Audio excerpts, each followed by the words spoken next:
Hello, folks, and welcome to our brand new series called Dear Recruiter Help. My name is Steve Rosen, and this is our first pilot episode of the series. Just a little background of what this series is going to be about. It's people that have written in that are having questions and problems regarding hiring, companies that have issues with hiring, and candidates that are having problems and issues with job search. The format for the show is going to be where people have written into me and I'm going to answer 3 questions. It's going to be a quick show, anywhere from 10 to 15 minutes, but I'll be answering 3 questions from people that have written into me. And then I'm going to switch it off from week to week. One week is going to be for hiring companies and hiring managers, and then the following week is going to be for job seekers. For this pilot episode, we are going to focus on hiring managers and companies. So without further ado, and before I jump into my first question,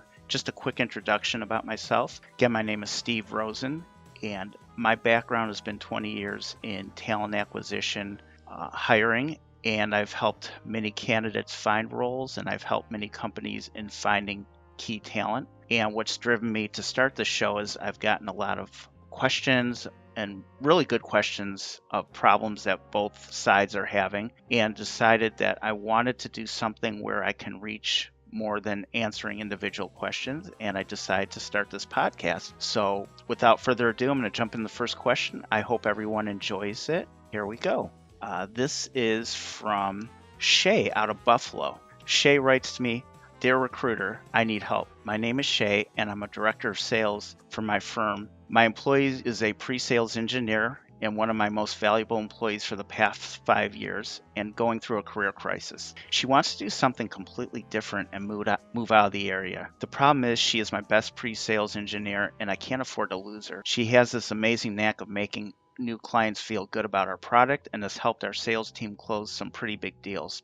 I've thrown more money at her the past couple of times, which has sufficed her appetite for doing something different. However, the money is no longer working. She really wants to pursue getting into product development. If I lose her to the other area of the company, I'm going to be in big trouble. This could impact us closing future deals without her insight and knowledge of our product and communicating that to the customer prospects. Dear recruiter, help. What should I do?" Well, Shay, first of all, thanks for writing in. Really appreciate the question. And this is actually a great question, a great problem that companies have. So here's the thing. It's the danger of having a rock star employee and putting all of your eggs in their basket.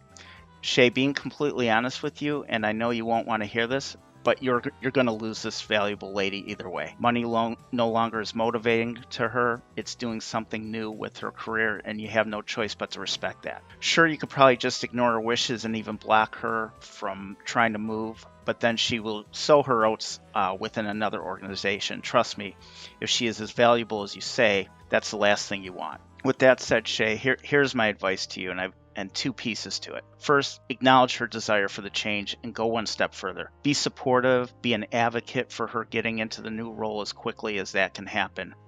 What that's going to do is she'll be appreciative of how you and the organization are treating her and really valuing what she wants to do with her career. And that's just going to open a big door for her wanting to reciprocate back. Then you can negotiate with her to lead the charge in not only finding her replacement, but training the next person, which I think is very valuable. Now, Shay, don't make the mistake that I've seen many other companies make. That is, they won't let the person switch to the new internal job until the replacement is found and relatively trained to step in. Essentially, what that does is basically you're holding your employee hostage, and that's going to cause frustration to the point where they don't care who backfills them as long as it's someone that sets them free. Thus, they're going to endorse a poor hiring choice. You don't want that, trust me. Instead, here's how I recommend handling it. Thus comes my second piece of advice. I will look to try and fill this role with an internal employee if at all possible, and here's why. For a pre-sales engineer position, you want someone who knows your organization, who believes in the company mission, who believes in your product, knows your product. This person's going to need to be trained, but the learning curve is going to be a lot more quicker. And then this is a person you want communicating to new potential customers. So I would work with your current rock star and ask them to help you find that person internally. This will motivate her to help you out for a couple reasons. First, she sees that you're committed in trying to backfill her as soon as possible, and in most cases it's quicker with an internal. Second, she probably knows a lot of people within the organization. She knows who's going to be good. She's going to want to leave this in good hands. And then last, which is the best outcome of all, is she's still with your organization, Shay. She's happy to be a part of it. Now, you don't want to go this route too much, but while the new person's getting trained, you'll have this person within the company to go to for questions. So if she goes to another organization, that option's not there. Shay, hope that helps, and please give me feedback on that. So now let's go to our second question.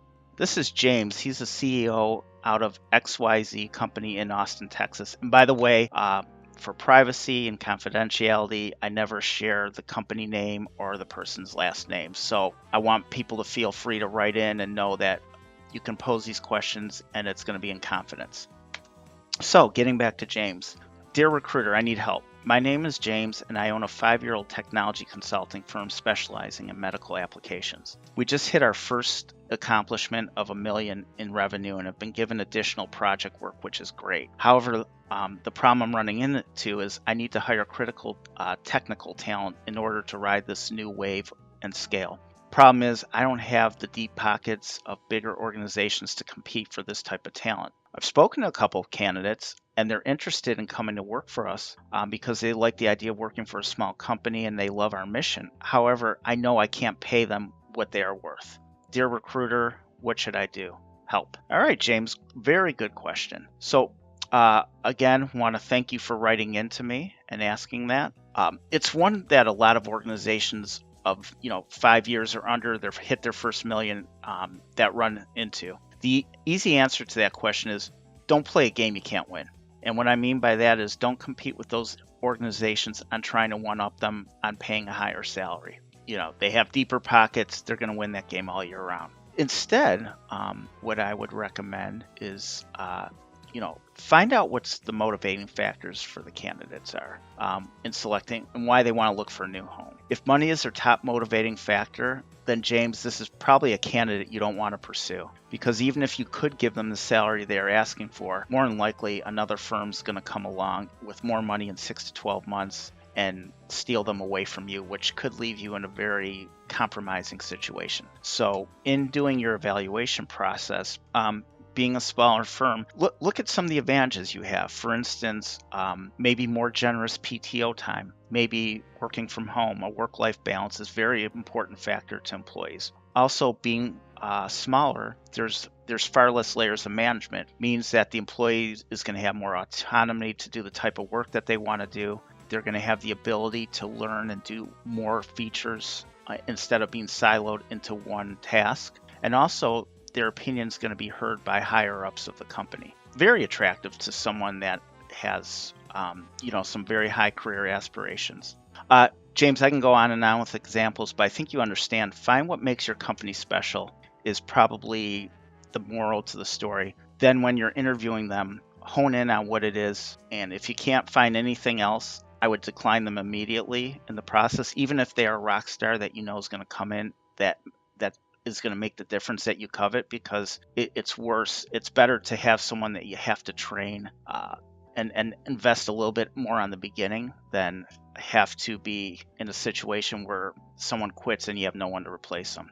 Anyway, James, hope that helps, and hang in there, and good luck on hiring that person to keep your business growing. Really keep me posted. I'd like to hear more. Well, hey folks, thanks for fighting along with and surviving the very first episode of Dear Recruiter, I Need Help. Next week, we are going to focus on the candidate side. I've got a lot of good questions to answer on that. So if you want to check out these written forms of these questions, feel free to go to careercompassgroup.com, and in my video and blog section, you'll find these. And that's careercompassgroup.com, 2 S's in Compass. And then feel free to write me in. I'd love to hear more of your questions that will get aired on future shows. And that's srosen@careercompassgroup.com. So folks, one last piece of housekeeping to take care of before we end the show. I want to give kudos out to my executive producer, Noah Matthews, for helping me put together the show. And until next week, peace out and keep those questions coming.